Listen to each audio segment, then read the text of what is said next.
पूरे देश में 8 सितंबर को श्रद्धालु सप्त ऋषियों की आराधना करते हैं और ऋषि पंचमी का व्रत रखते हैं। यह पर्व भाद्रपद शुक्ल पक्ष की पंचमी तिथि को मनाया जाता है और इसे ऋषियों को समर्पित एक विशेष व्रत के रूप में माना जाता है। इस दिन सप्त ऋषियों कश्यप, अत्रि, भारद्वाज, वशिष्ठ, गौतम, जमदग्नि और विश्वामित्र जी की पूजा की जाती है। ये 7 ऋषि ब्रह्मा, विष्णु और महेश के अंश माने जाते हैं। ये ही वेदों और धर्मशास्त्रों के रचयिता माने जाते हैं। माना जाता है कि इस व्रत को करने से सभी प्रकार के पापों से मुक्ति मिल जाती है और जीवन में सुख और शांति आती है। और धार्मिक मान्यताओं के अनुसार महिलाओं की माहवारी के दौरान जाने अनजाने में हुई धार्मिक गलतियों और उससे मिलने वाले दोषों से रक्षा करने के लिए यह व्रत महत्वपूर्ण माना जाता है। इस पावन दिन व्रत कथा सुननी और पढ़नी चाहिए। आइए चलिए सुने ऋषि पंचमी की व्रत कथा। जय श्री कृष्ण। विदर्भ देश में एक सदाचारी ब्राह्मण रहता था। उसकी पत्नी बड़ी पतिव्रता थी, जिसका नाम सुशीला था। उस ब्राह्मण के एक पुत्र और एक पुत्री थी। विवाह योग्य होने पर उसने सम्मान कुलशील वर के साथ अपनी कन्या का विवाह कर दिया। कुछ दिन तो कन्या के दिन हंसी खुशी से गुजरे, लेकिन उसके बाद उसका पति अचानक स्वर्गलोक को सिधार गया और उसकी पुत्री विधवा हो गई। दुखी ब्राह्मण दंपत्ति कन्या सहित गंगा तट पर कुटिया बनाकर रहने लगे। एक दिन ब्राह्मण कन्या सो रही थी कि उसका शरीर कीड़ों से भर गया। कन्या ने सारी बात माँ से कही। माँ ने अपने पति से सब कहते हुए कहा कि प्राणनाथ, मेरी साध्वी कन्या की यह गति होने का क्या कारण है? इसने तो कभी भूल से भी किसी का बुरा नहीं किया। ब्राह्मण ने समाधि द्वारा इस घटना का पता लगाकर बताया कि पूर्व जन्म में यह कन्या ब्राह्मणी थी। इसने रजस्वला होते ही बर्तन छू दिए थे और घर के सभी काम किए थे।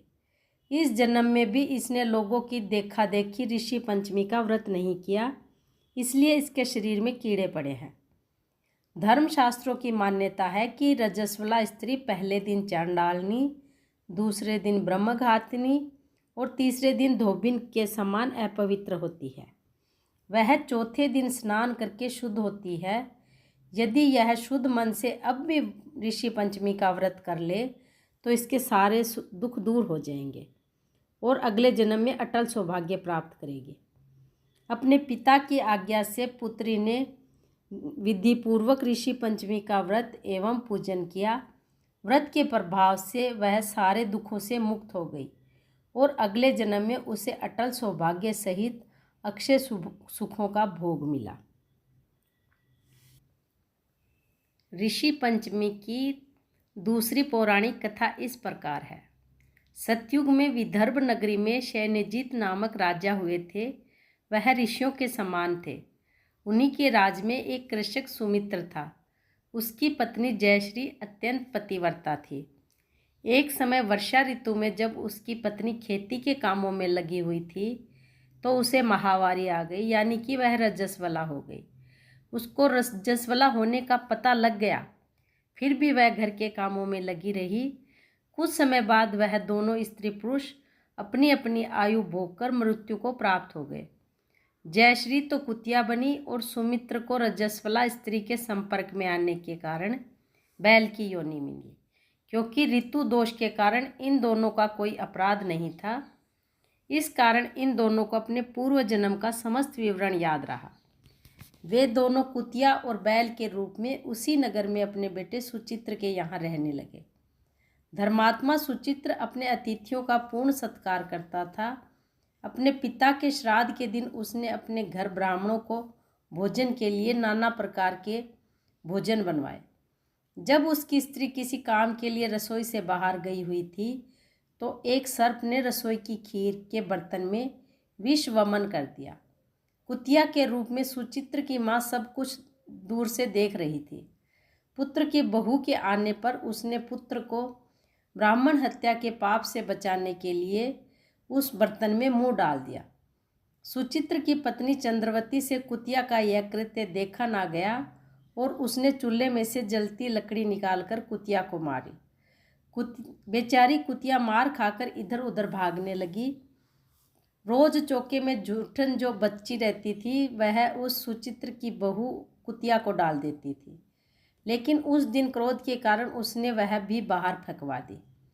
सब खाने का सामान फिकवा कर बर्तन साफ करके दोबारा खाना बनाकर ब्राह्मणों को खिलाया। रात्रि के समय भूख से व्याकुल होकर वह कुतिया बैल के रूप में रह रहे अपने पूर्व पति के पास आकर बोली, हे स्वामी, आज तो मैं भूख से मरी जा रही हूँ। वैसे तो मेरा पुत्र मुझे रोज खाने को देता है, लेकिन आज मुझे कुछ नहीं मिला। सांप के विष वाले खीर के बर्तन को अनेक ब्राह्मणों की हत्या के पाप से बचाने के भय से छूकर उनके ना खाने योग्य मैंने कर दिया। इस कारण उसकी बहू ने मुझे मारा और खाने को कुछ भी नहीं दिया। तब बैल बना उसका पति बोला, हे भद्रे, तेरे पापों के कारण तो मैं भी आज इसी योनि में पड़ा हूँ। आज बोझा ढोते ढोते मेरी कमर टूट गई है। आज मैं भी खेत में दिन भर हल में जुटा रहा। मेरे पुत्र ने आज मुझे भोजन भी नहीं दिया और मुझे मारा भी बहुत। मुझे इस प्रकार कष्ट देकर उसने इस श्राद्ध को निष्फल कर दिया है। अपने माता पिता की इन बातों को सुचित्र सुन रहा था। उसने उसी समय दोनों को भरपेट भोजन कराया और फिर उनके दुख से दुखी होकर वन की ओर चला गया। वन में जाकर वहाँ ऋषियों से पूछा कि मेरे माता पिता किन कर्मों के कारण इन नीच योनियों को प्राप्त हुए हैं और अब किस प्रकार से इनको छुटकारा मिल सकता है। तब सर्वोत्तमा ऋषि बोले कि तुम इनकी मुक्ति के लिए पत्नी सहित ऋषि पंचमी का व्रत धारण करो और उसका फल अपने माता पिता को दो। भाद्रपद महीने की शुक्ल पंचमी को मुख शुद्ध करके मध्याह्न में नदी के पवित्र जल में स्नान करना और नए रेशमी कपड़े पहनकर अरुंधति सहित सप्तऋषियों का पूजन करना। इतना सुनकर सुचित्र अपने घर लौट आया और अपनी पत्नी सहित विधि विधान से पूजन व्रत किया। उसके पुण्य से माता पिता दोनों पशु योनियों से छूट गए। इसलिए जो महिला श्रद्धा पूर्वक ऋषि पंचमी का व्रत करती है वह समस्त सांसारिक सुखों को भोग कर बैकुंठ को जाती है।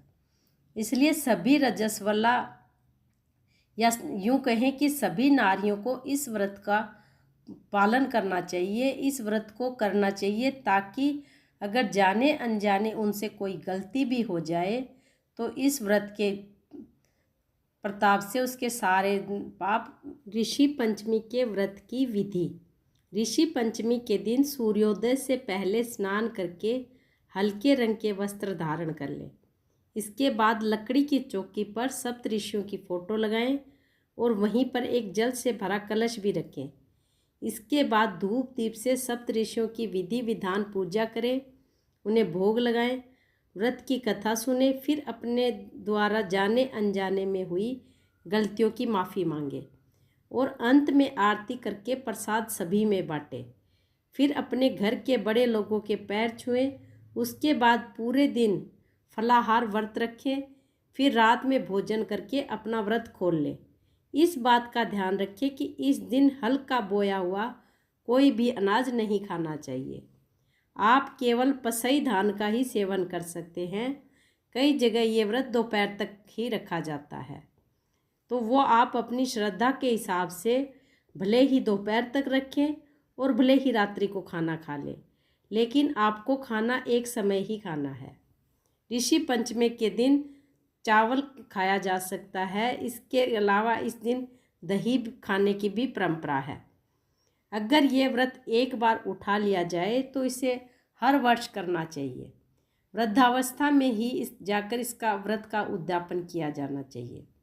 अगर आप किन्हीं कारणवश नहीं भी कर सके तो आप 2 व्रत करके इसका उद्यापन कर दीजिए।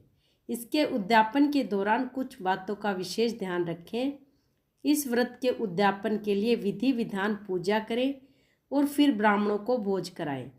इस दौरान 7 ब्राह्मणों को सप्तऋषि का रूप मानकर उन्हें वस्त्र, अन्न, दान, दक्षिणा आदि सभी चीज़ें अपनी श्रद्धा अनुसार दान करें।